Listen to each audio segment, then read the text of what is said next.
What's up, y'all? Happy Tuesday. First and foremost, this is a weird day for me because today is actually my mom's birthday, October 23rd, 1963. But anyway, enough about that. I want to answer a question from you guys that I stole from the comment section yesterday. This one is from Simple Underdog, and it says, I don't really want to get revenge on the narcissist. I think karma or God or whatever you want to call it takes care of that. I've heard that the best revenge is living well. Do you think this is true? On that note, I've heard that narcissists can't stand to see others happy. Is that true? Would love to hear your thoughts on that. I do think that the best revenge is living well. And from my personal experience, it's difficult for me to see other people happy.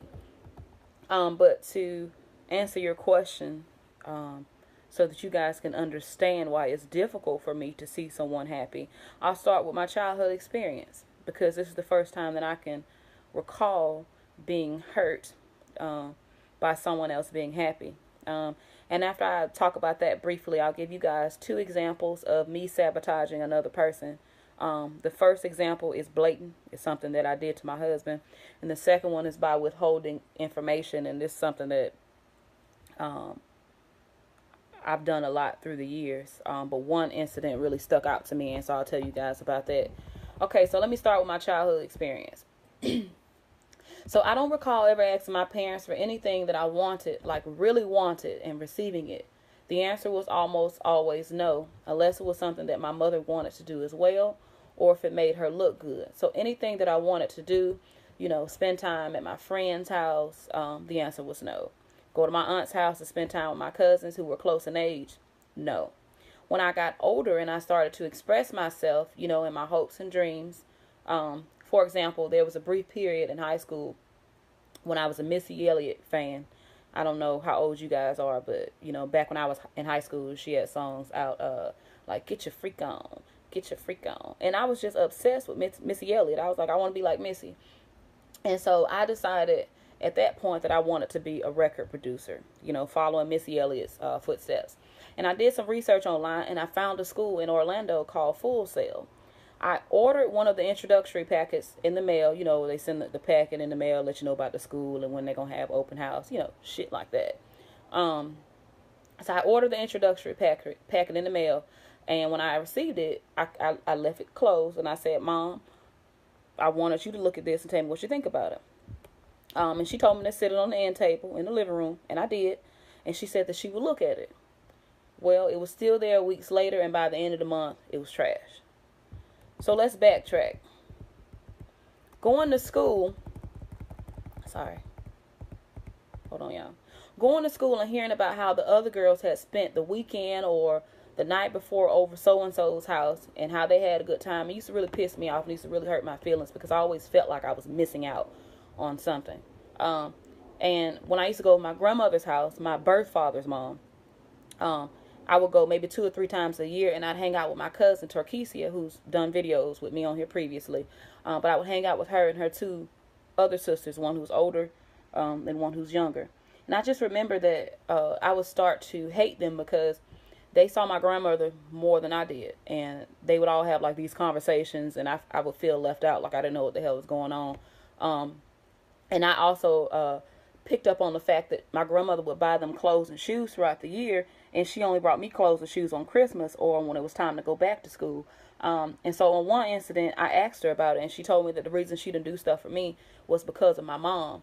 Now, being young at the time, I must have been, 11 or 12. I didn't get mad at my mom. I got mad at my cousins, and it further pissed me off that not only were they spending time with grandmother more than me, but they obviously had a better mom than me. And so that just made me become even more jealous of them.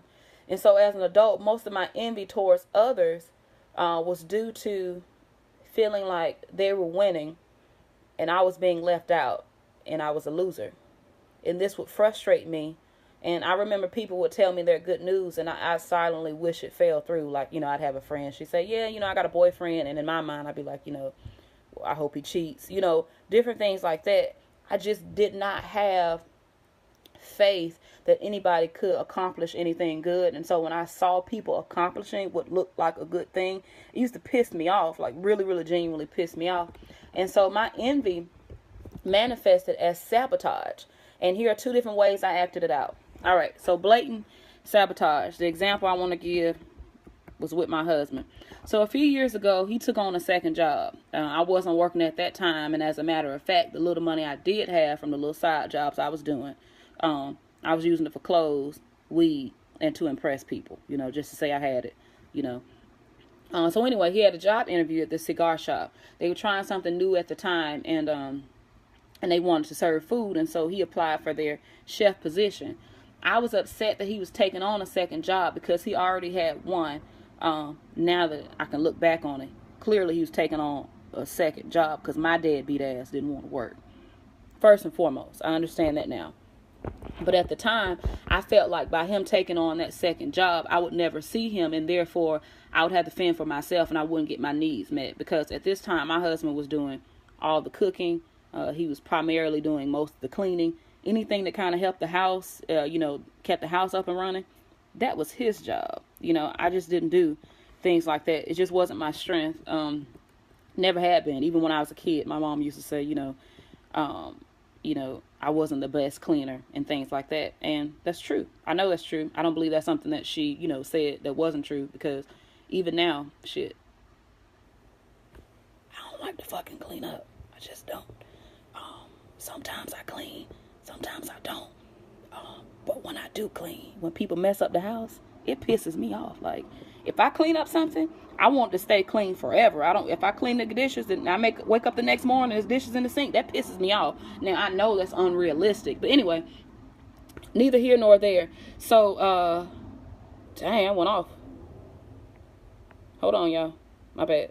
So anyway, I asked if I could accompany him to this job interview. You know, I said, hey, Comiskey, I'll sit in the car while you go in. We get there. We pull up to the place. And I said, you know, I'll walk you to the door. Literally from the car to the damn cigar shop, I literally cursed him out the whole way. When he went in that place, he was pissed. And I felt a sense of relief. I felt better because I got my feelings out. Even though now I recognize that they were wrong. And I realize now I was trying to sabotage him from getting that job. But either way it goes, he did the interview. He got the job. He didn't stay long. Maybe at a later date, I can be woman enough to admit why he didn't stay long. But for now, we're just going to keep this pushing. So the second type of sabotage is withholding information. Back in 2011 or 2012, sorry, my phone is sliding.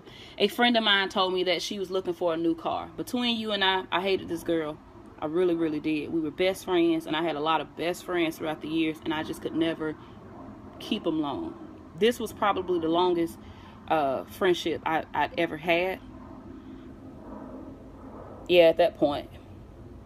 Still is, other than my relationship with my husband. But friendships in general, they just don't last long for me. So anyway, I hated this girl because she traveled a lot. Her mom worked for Delta, and she lived at home with her mom. And it just seemed like she had it easy in life. And so I guess I didn't really hate her. I was jealous of her.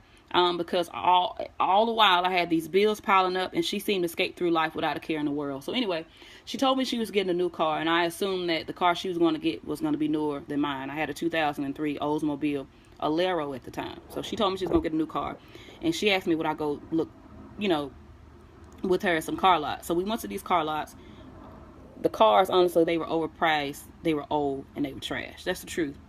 Meanwhile, at work, a coworker of mine told me about a car lot that he found. It was a buy here, pay here lot as well, but they sold new cars, like 2 or 3 years old. I did not tell my friend this on purpose because I did not want her to get a new car. In fact, I had planned on getting a new car just to spite her, and that's what I did. And I just specifically remember her getting her car. And then 2 weeks later, I pull up in this 2010 Chevy Malibu, and the expression on her face was jealousy. And at that time, I'm smack in the middle of NPD, and I mean, I'm just excited, like, yes, she's failed, you know. And all honestly, in my mind, I'm like, fuck that bitch, I got her, you know. This is how I used to think. So anyway, fast forward to now, the narcissist is upset that you're happy. Fuck them. In all honesty, Don't worry about it. Look at me. You know, I sabotaged a lot of people throughout the years. I started a lot of bull crap that I cannot back up. Here I am, 31. My credit is shot to shit. I don't know any other phrase to use other than shot to shit. My credit is gone. Literally. I ain't got none. The shit is in the 400s. I put it on everything. I don't have a reason to lie. My shit is fucked up. And that is karma. That's karma. I have car repossessions on my credit, credit card debt. What else? Apartment evictions. I owe a lot of people money. I can't tell you how many friends I owe $40, $50, $80 to that I just have avoided throughout the years. But I burned a lot of bridges. So if they are sabotaging your happiness, or if you're concerned with their validation of how they feel, fuck that. Fuck that. Karma is a hell of a drug. I am walking karma. Even now, I've been doing this YouTube channel, you know, and I've been, you know, taking the steps to change my life. I'm still receiving karma. You reap what you sow. But I'll leave you guys with this, and then I'm going to get off here. I've been reading the book of Matthew. Well, I'm sorry, the Gospel of Matthew and the Gospel of Luke in the Bible. And one thing that really stuck out to me, no matter how much negativity came against Jesus, he kept going. He kept going. So that's a challenge to you. Keep going. Fuck what they say. They don't have to like it. They don't have to like it. They can see your success from afar. And if it hurts their feelings, if it makes them feel envy, guess what? That's their problem, not yours. My feelings towards my old friends, my old feelings towards my husband, that was my problem. You didn't have shit to do with them. And so I want to encourage you guys to do you. Fuck them. I'm gone.